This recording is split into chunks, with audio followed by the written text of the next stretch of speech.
There we go. That's what they look like. Kind of like a toothbrush. Here is microvilli, and there on top of it here is a glycocalyx, which we talked about.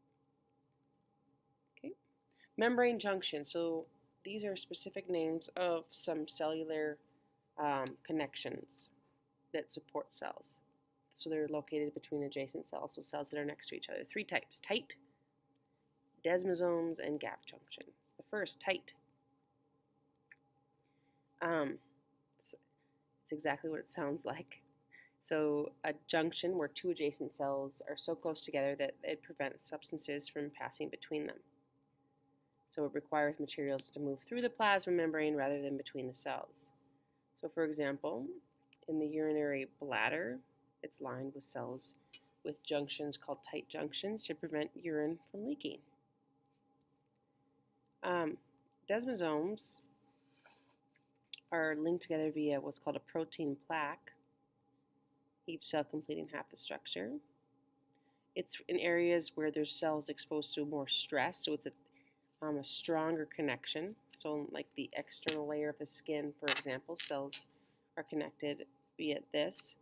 Hemidesmosomes is just a specialized version of a desmosome that anchors the bottom layer of cells to the layer right beneath it. Just want to show you these pictures here.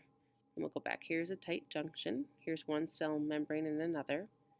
Desmosome, this little blue thing right there is the plaque, and they're connected, wound together.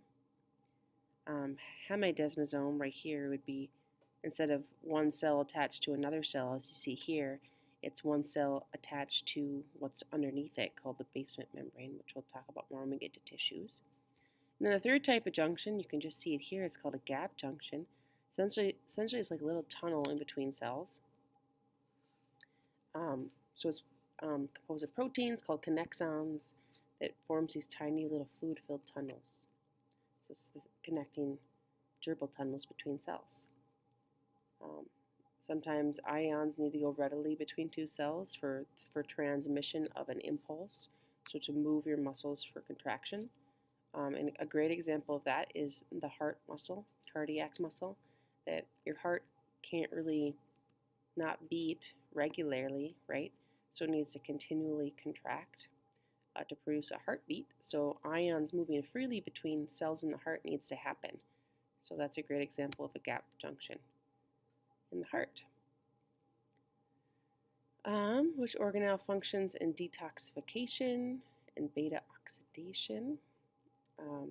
That would be peroxisomes, which is involved in energy production. That would be the mitochondria, the powerhouse of the cell. Which non-membrane bound organelle functions primarily in digestion within the cell? That's a little bit of a trickier one.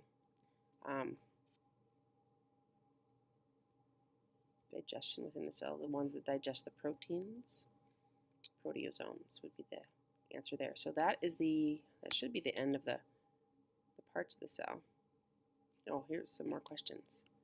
All right, so what structure of the cell's external surface is found in parts of the respiratory tract and participates in moving mucus towards the throat? That would be the cilia, the extension that moves, literally these cilia beat in a wave-like motion to move the mucus down. Which type of membrane junction provides a direct passage for substances to travel between neighboring cells? That would be the gap junctions, those little gerbil tunnels that allow ions to move within cells.